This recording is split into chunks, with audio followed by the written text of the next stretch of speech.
right here, there was a cherry tree. And what the birds did is they chewed the bark out in a ring around the tree and caused it to die. It's coming back up. It's sending up new shoots. But the birds wouldn't let it go. And that's a cherry tree.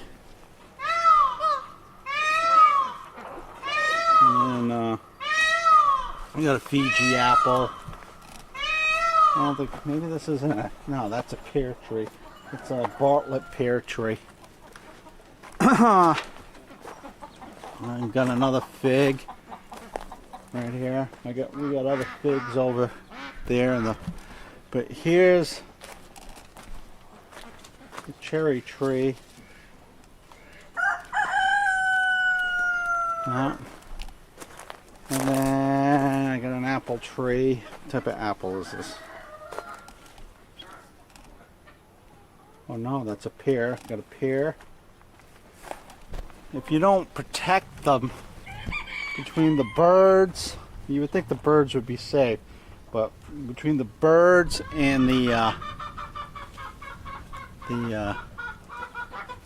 goats.